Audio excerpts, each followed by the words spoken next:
Hello and welcome everyone to, of course, another video. Keeping this short and sweet. Today we'll be reading A Mist Between Blue and Gray. So, without further ado, whether it's night or day, let's get right into it. The one thing I know, perhaps the last thing I know to be true, is that there is a very fine mist between one dimension and the next.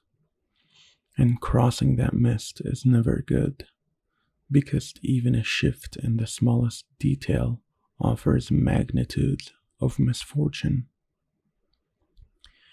Because hard alcohol is just so damned easy, was the last thing I remember telling myself before drinking into the shiny brass redness of the night. I woke up that morning as the previous evening began tunneling its worm-like way back into my brightening memory. I drank too much, again. I drank alone, again. The evening's memories were dim and blurry, like dirty binoculars, but a few vivid memories of taking one more drink, just one more, kept creeping in my head. My head throbbed and my stomach was on the fritz. It was Wednesday morning and my wife was still across the country on a work trip. My son, just 2, was crying from his crib. It was about 20 minutes past the time he normally woke up. How long had he been awake? I licked my lips, and along the right corner where my upper and lower came together was a dried spot of drool that tasted like something between whiskey, cigarettes, and vomit. I jumped out of my bed, already feeling like an asshole before I even brushed my teeth, and began towards my boy's room. I opened the door and the volume of his cries seemed to quadruple in my already throbbing head. I can see tears rolling down his cheeks, which means he has been awake for more than just a few minutes. God, I'm an asshole. His hands are up in the air and his fingers are curling and straightening in an effort to hurry me to him. I love his tiny fingers, but I can't get past the pulsing in my head that is exacerbated when I bend over to pick him up. My vision goes spotty for a moment as I lift him to my shoulder. Then full black. Then it slowly returns in unfurling, pounding pulses. My son's cries slowly lessen over the next few minutes as I carry him out to the living room, where I grab him a yogurt and a cup of milk. I put on a TV show and pray that he gives me a few minutes of peace to gather myself and get ready for work. My son miraculously seems to comply with my prayer. I head upstairs and start the shower. Staring at myself in the mirror as the water heats up, I see a pair of gray, bloodshot eyes staring back at me, along with dark bags under my eyes and significantly too much facial scruff to pull off as a 5 o'clock shadow. I consider punching the mirror in frustration that I've done this to myself again. Then think better of it. Instead, I take my clothes off and jump in the shower. 20 minutes later, the hangover or something else continues to cast its eerie shadow across every move I make. Even as I load my son into his car seat on a day that is cloudless, there seems to be an omnipotent gray hovering over each spectral scene. It is depressing and ominous. The drive to daycare doesn't feel any better, and I can't help but think this is something beyond any standard hangover. It is darker, more malevolent somehow, but something tells me that if I can safely get my son to daycare, and then just take a deep breath, things will begin to go blue again. That's what my wife calls it. She says, whenever you're having a bad day, just think blue thoughts. She loves blue, and so do I. It's the color of water and sky and peace, and I haven't seen much of it lately. I pull up to daycare in my standard suburban vehicle, exactly what you'd expect to see in any upper middle class neighborhood. White SUV. The make and model don't matter. If it is responsibly clean, they are waiting for him outside. My brow furrows in confusion that there is a welcoming party today. It is not that this never happens, but it is rare. Maybe they just saw me pulling up and decided to come greet us. Either way, this welcoming doesn't help the peculiar sense of unease this day has already greeted me with, especially because the smiles on their faces look plastic. There is nothing, no humanity behind them that I can sense. They are not smiles of happiness, smiles of necessity, smiles of desire. They might as well be doll faces. Welcome to the dollhouse. Wanna come play? I hesitantly greet the welcoming party. Miss Greta and Miss Nina. They say hello in a very strange way. It was hollow. It bounced off my ears and intensified the throbbing in my head. I sped past them with my son in one arm and my other hand against my ear to dull the noise. It didn't help. They followed me in, now saying nothing, but plastic smiles still glued to their faces. The inside of the daycare was listless today. Like other daycares, this one, if memory serves, was full of bright colors and laughing, screaming children, and welcoming women who were bright and cheery. Lots and lots of blue.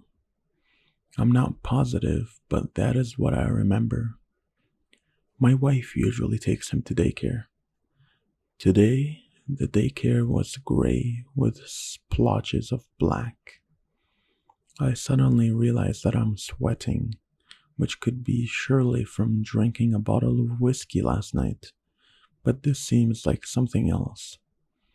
Several dozen eyes are on me now.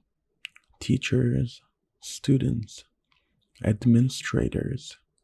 They are looking at me, and each one has a plastic smile. They want me to leave, and I'm prepared to give them what they want. But my son, is this all in my head? I need to clear it.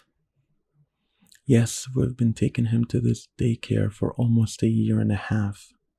I'll drop him off and then leave work early. I'll pick him up early and get him out of this gray, listless, strange day.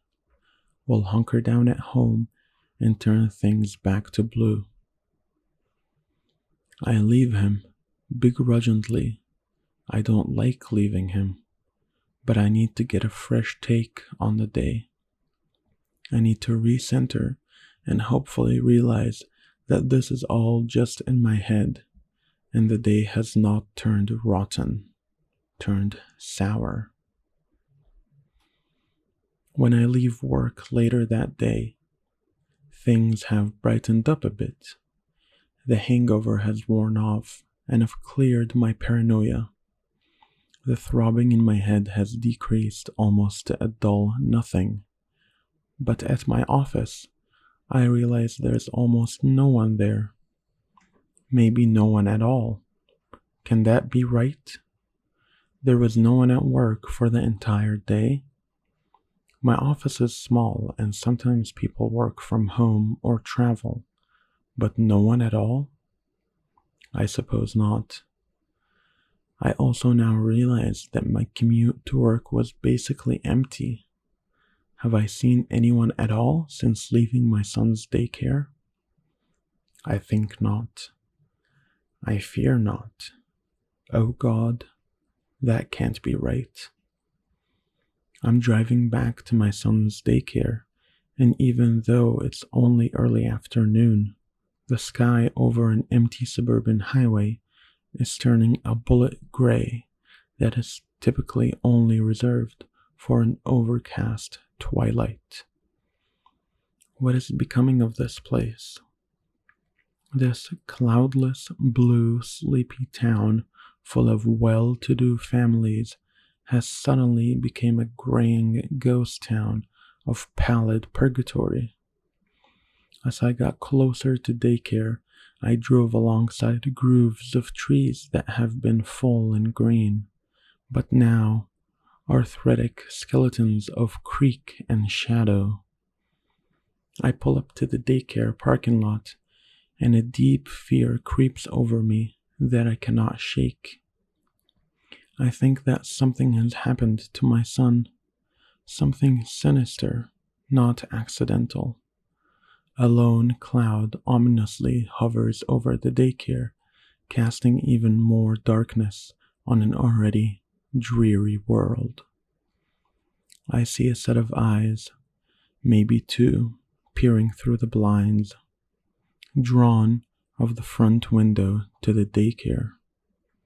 My nerves are twitching, and I bolt out of the car and towards the door. I open the door, and there is no one at the window, but the color of the world has changed. It is bright again. Colors are vibrant. Kids are laughing and screaming playfully. And the woman, Miss Nancy, at the front desk is bright and cheery. No sign of a plastic smile. She is wearing a sweater that says, "Mama needs coffee," and gives me a big smile as I approach with confusion and happiness spread all the way across my face. I can see lots of blue again. "Mr. Grissom, it is so good to see you," she says. A perfectly human smile held steady throughout the words. I am disoriented by the brilliance of color and happiness that I feel. The world has returned. People have returned, and my son is in this wonderful, happy place. It has never seemed so wonderful to me before, but I now realize just how beautiful it is. Still unsteady, I put my hands on the desk for balance and attempt to return Miss Nancy's smile, but fail, producing only an awkward baring of teeth and uncertainty. "Yes, hi, Miss Nancy. Thank you. I am here to pick up my son." The warm, loving smile of Miss Nancy that has helped to completely transform my mood is suddenly replaced by a look of dismay. Her eyebrows squinched and her mouth line flattens. Let me check." She turns to her computer and types a few keys. "No, Devin wasn't dropped off today." Her eyes remain fixed on the computer for a moment, then raise to meet mine with fear and pleading that there is a simple reason for this. Perhaps his mom took him for a day out, her eyes say, but I know that that is not what happened. I am back in hell, no longer purgatory, a bright one, full of blue and people, and even with the warmth and brightness all around me, I am frantic and frozen, all at the same time. My son isn't here.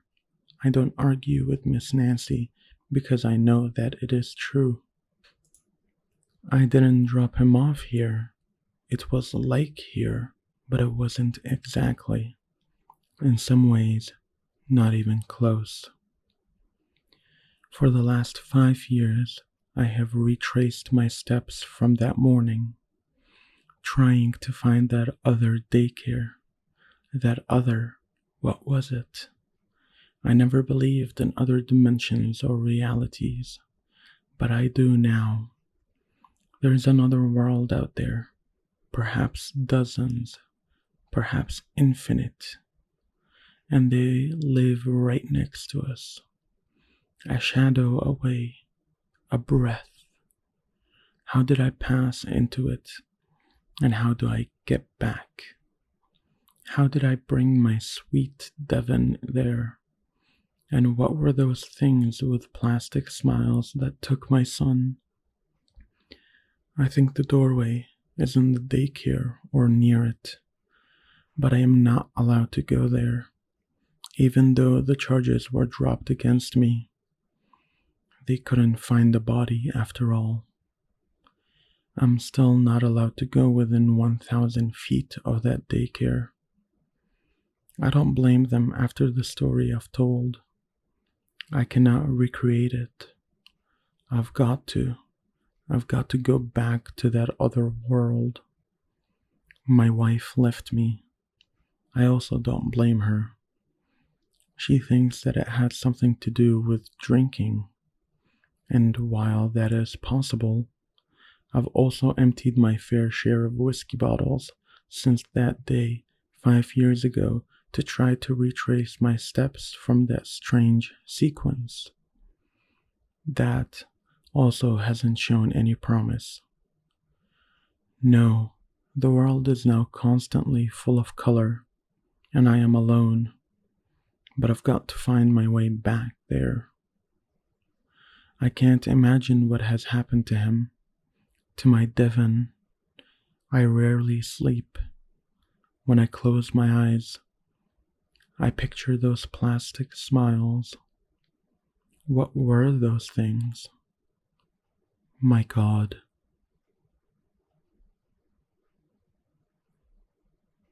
Thank you very much for joining me tonight or today, whatever you feel like it. I hope you enjoyed. And as always, have a good night. Sleep tight.